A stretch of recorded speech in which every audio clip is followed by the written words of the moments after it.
You've been juggling all the things, work, family, mental lists, and you've made it work until suddenly you don't. Start to drop the ball, miss deadlines, forget everything. And you're like, what the hell is wrong with me? And if you're like so many women who were diagnosed with ADHD later in life, you probably remember exactly when this happened, when your ADHD finally came into focus. Welcome back. I'm Jess. And I'm Jeannine. And this is Angry on the Inside. Quick disclaimer, we're not doctors or therapists. We are certified ADHD coaches, but this podcast isn't coaching. It's two late diagnosed women unpacking what we've lived. Take what resonates, leave what doesn't, and remember, you're not alone.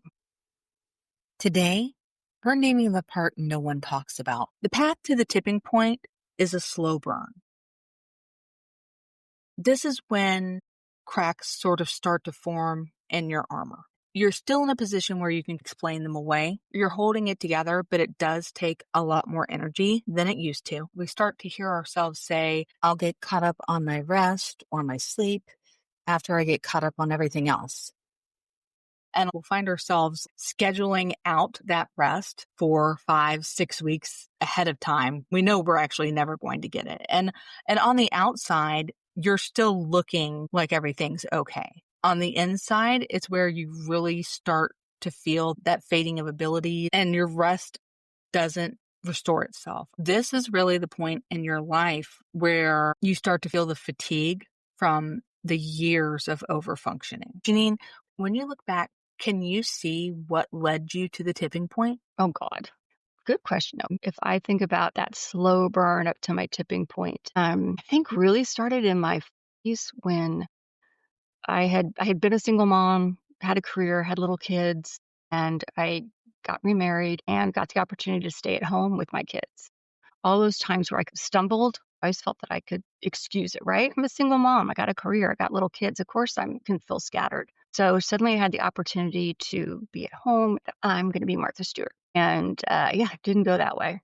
And I lost my structure. I lost my schedule. I'd have to get up in the morning to go to work. My day no longer, divided up for me. It wasn't like I was at work from 9 to 5. My kids were in school, so I had a lot of free time, which of course I thought I'll fill it. I'll have the best, garden and lawn on the block.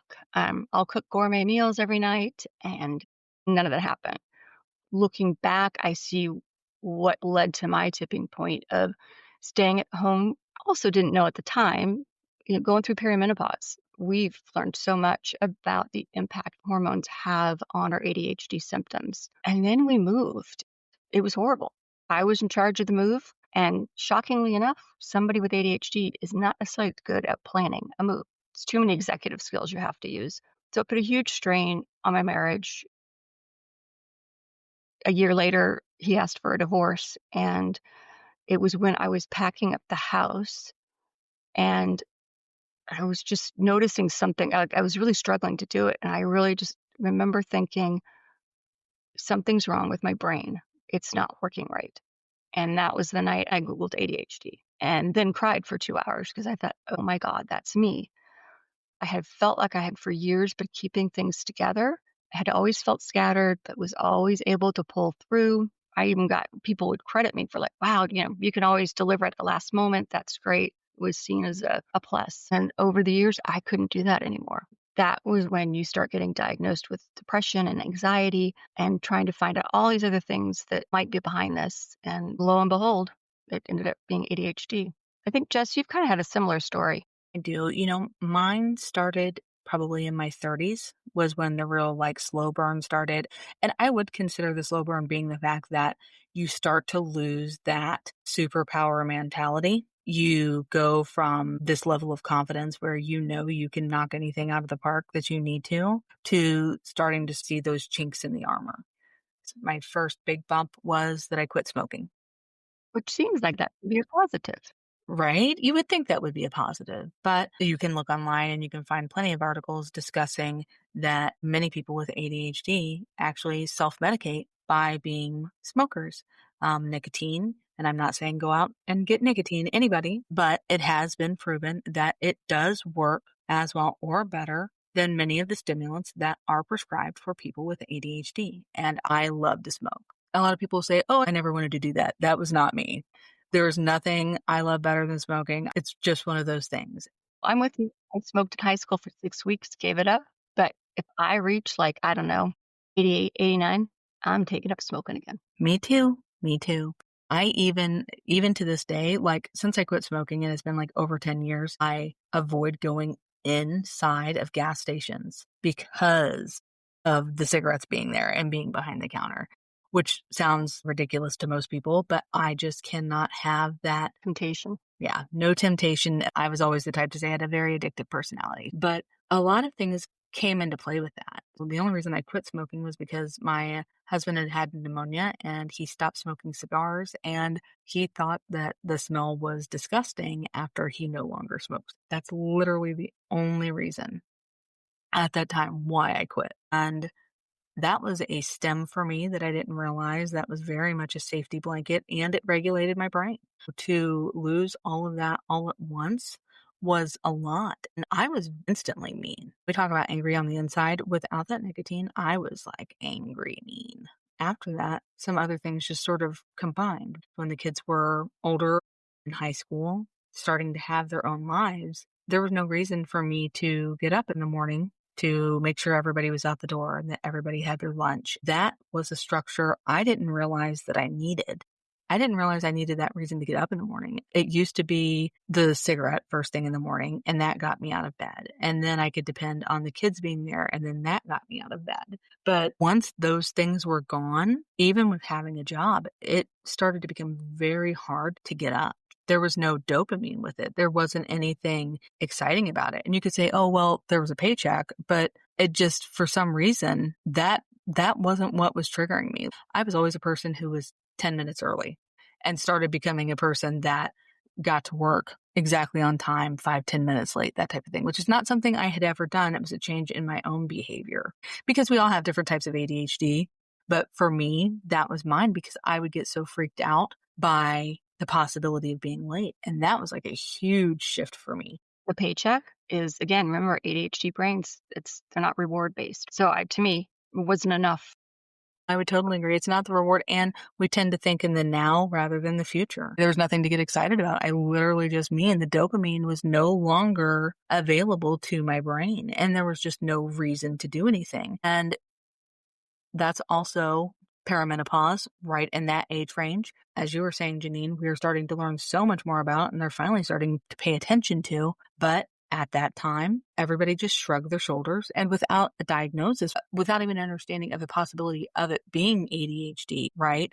There would be no reason for me to think that my perimenopause symptoms were any different than anyone else, when they're actually drastically different as far as how they affect your brain and just your daily life.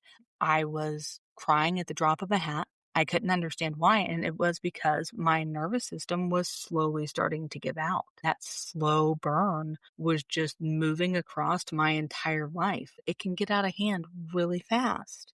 And that's what was happening, but I just didn't realize it. I didn't have the information, the education, the understanding. These are all things I had seen in my family already. Why would it be out of the ordinary for me? It's a case that I'm not doing it right.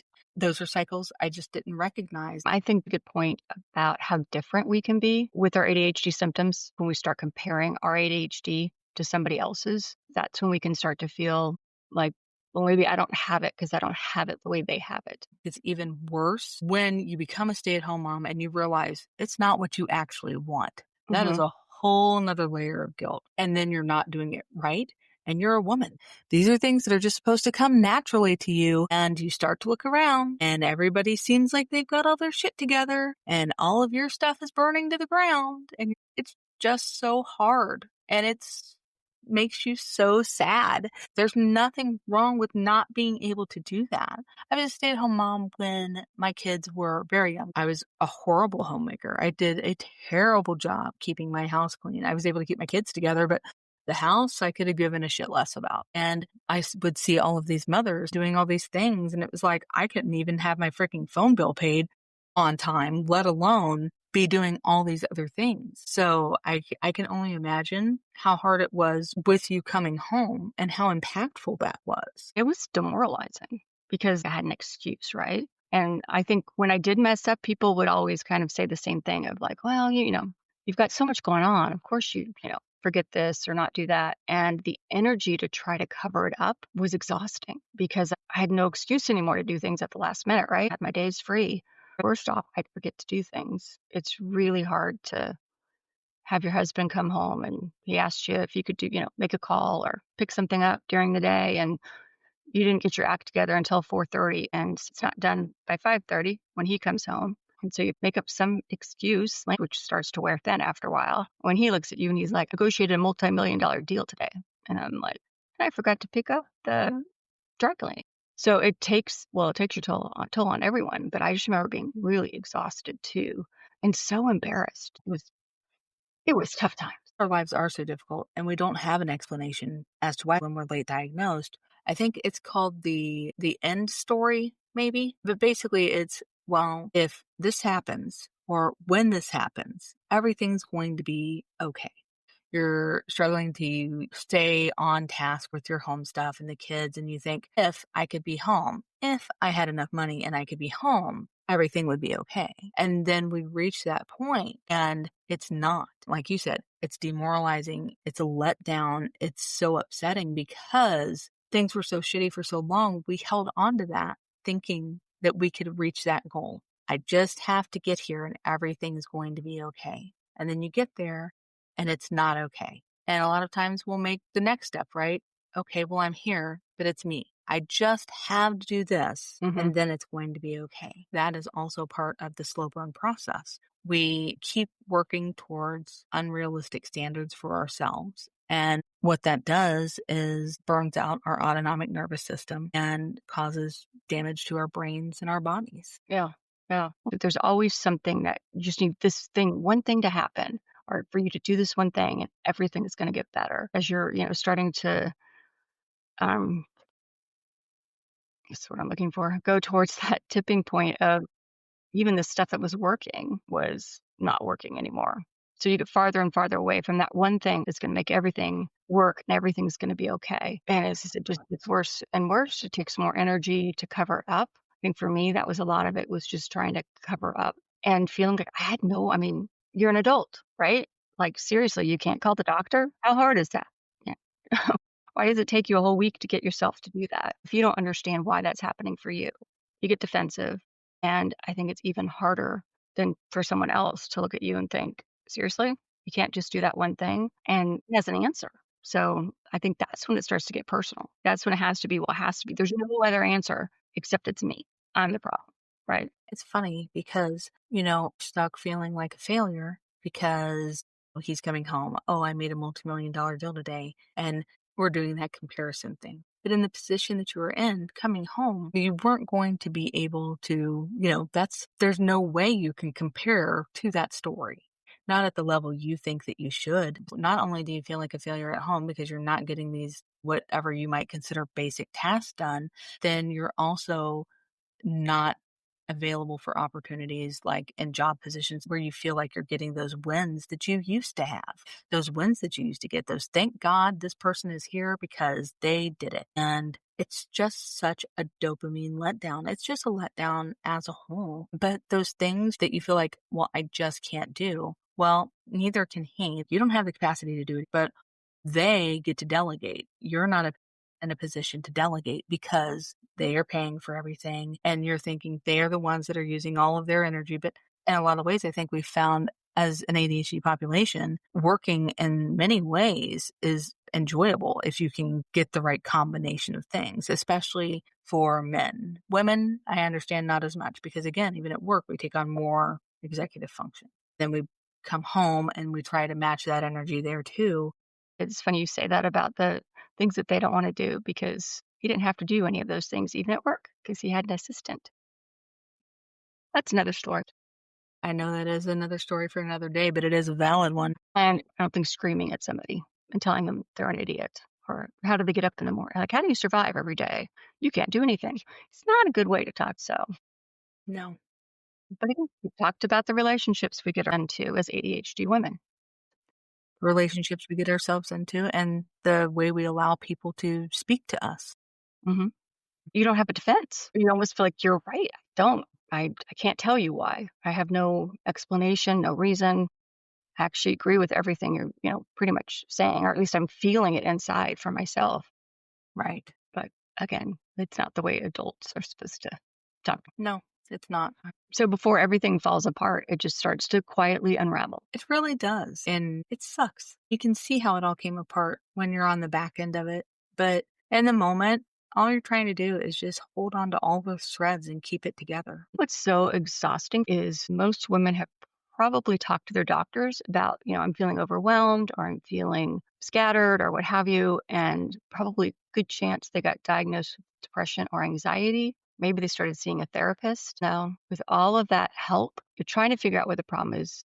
You're trying to make it right, but everybody you go to is not really helping you because they're missing the clues too. Yeah. And I think that we should probably sort of expand on is that during this time when you're starting to build up to trying to find a diagnosis, many women are misdiagnosed. And for those of you out there that do not know, many, many times, and you can check the statistics online, Attitude Magazine, ADDA.org, all of those have statistics and information on how most people are misdiagnosed with anxiety and depression before they get an ADHD diagnosis. And many, many times, it is a case that people go their entire lives being misdiagnosed. They are taking these different things and trying to figure out why it's not helping. And they are going into CBT therapy and they are dealing with therapists who don't understand how the ADHD brain works. And it is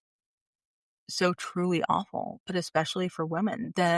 The range between 30 and 50 is a rough ride for women with ADHD who don't know what's going on. And you're not crazy. There is something weird going on. You just have to keep advocating for yourself and you have to keep educating yourself, whether it's on TikTok or it's reading or anything else. Don't give up.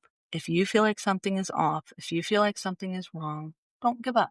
Keep pushing through. We talk about not being alone all the time with this, but you really aren't. You really, truly are not alone. But I know so many of you out there feel so alone. You feel so separated from everything and you feel like it's only you, like you're not doing it right. But it's not the case. It's not the case. So many of us, when we're younger, when we're in our teens, in our 20s, we are spunky and quirky and fun. We are able to move mountains and pick trucks up over our heads like we're superheroes. But those things start to fade. This is part of the reason why I do not like using the term superhero. People say, oh, people with ADHD are superheroes or they have superpowers. And if you want to use that for yourself, that's great. I do not use that for myself because those things fade. They start to go away. And when they do, if I'm only defining myself by these superpowers, these ways I am able to go to extremes, if I'm only giving myself worth based on those and they go away, then where am I at? What do I do?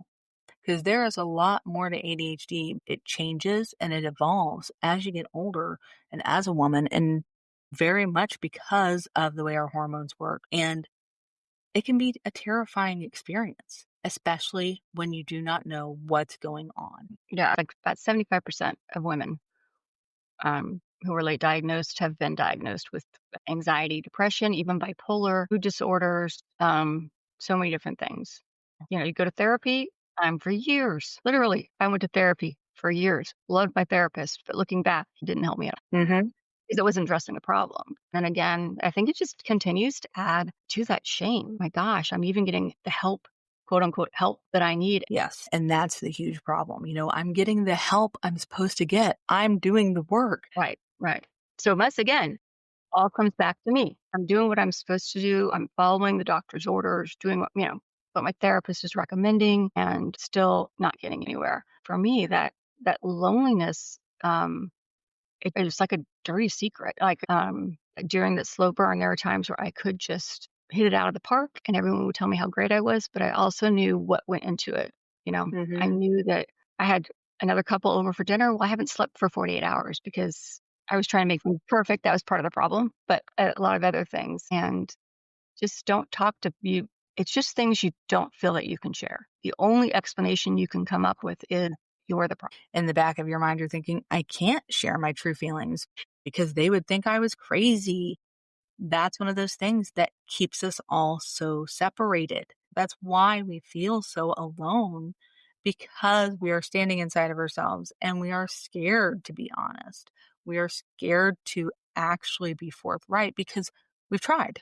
We've tried over and over and over again, and we get told we're wrong, and we get told that we aren't right and that something is wrong with us. Especially the medical gaslighting is just ridiculous. We are taught from birth to doubt every reaction that we have, typically because our reactions are good and spot on. And those are the things that lead us down that path of self-destruction. It's that sheer willpower that just starts to run out, because it was the willpower that was dragging you along. We read all of these articles and these self-help books that talk about how you have to be disciplined. We are to the nth degree, but in different ways than people recognize, especially for women diagnosed later in life. Doesn't feel like a big crash. We talked about the slow burn, but once we do hit that tipping point, once that shift happens, there's no going back. There's nothing going back to your regular quote unquote normal. And that's where I think we start to see how not normal we really are as well. Like, these things shouldn't be happening to me. This isn't what other people experience. We start to realize it is out of the ordinary, these things that we experience. I do think it is good to say we're also maxed out on that executive function. Those things crash and burn. Like, we could give a care less about what is going on with that. It doesn't matter. It doesn't matter if the phone's going to get shut off. It doesn't matter if you're going to get a late fee. It doesn't matter if you're going to get a penalty at the bank. You just don't care. It just all starts to pile on top, and you just don't care. That slow unravel we talked about today isn't weakness, it's warning. Next time, we'll talk about what happens when the slow burn finally hits the tipping point. But until then, take care of yourself and remember, you're not alone.